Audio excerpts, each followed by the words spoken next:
എല്ലാ പ്രിയപ്പെട്ടവർക്കും നമസ്കാരം. ഞാൻ സന്തോഷ് VLR. പാലക്കാട് ഇന്ന് വെന്തുരുകുകയാണ്. AC ഇല്ലാതെ എങ്ങനെ നമ്മുടെ വീടിനുള്ളിലെ ചൂട് കുറയ്ക്കാം?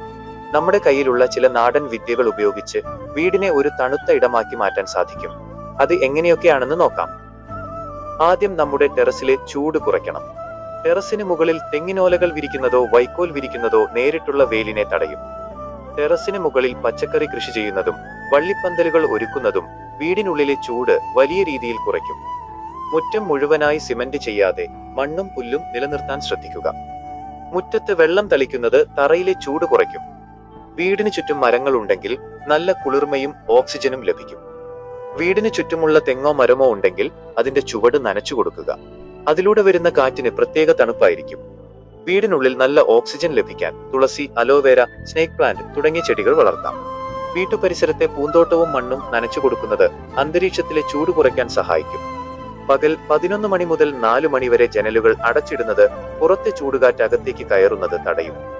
വീടിനുള്ളിൽ മൺപാത്രങ്ങളിൽ വെള്ളം നിറച്ചു വെക്കുന്നതും തണുപ്പ് നൽകും. വൈകുന്നേരം എക്സ്ഹോസ്റ്റ് ഫാനുകൾ ഉപയോഗിച്ച് വീടിനുള്ളിലെ ചൂടുവായു പുറത്തേക്ക് കളയാനും ശ്രദ്ധിക്കുക. ഭാവിയിൽ ഈ ചൂടിൽ നിന്ന് രക്ഷപ്പെടാൻ നമ്മൾ ഇപ്പോൾ തന്നെ പുതിയ തൈകൾ നടണം. ഒപ്പം മഴക്കുഴികൾ നിർമ്മിച്ച് ഭൂഗർഭ ജലനിരപ്പ് ഉയർത്താനും ശ്രദ്ധിക്കണം. ഈ ചെറിയ കാര്യങ്ങൾ ശ്രദ്ധിച്ചാൽ വലിയൊരു ആശ്വാസം നമുക്ക് ലഭിക്കും. ഈ അറിവ് മറ്റുള്ളവരിലേക്കും ഷെയർ ചെയ്യുക. ഞാൻ സന്തോഷ് VLR. നന്ദി, നമസ്കാരം.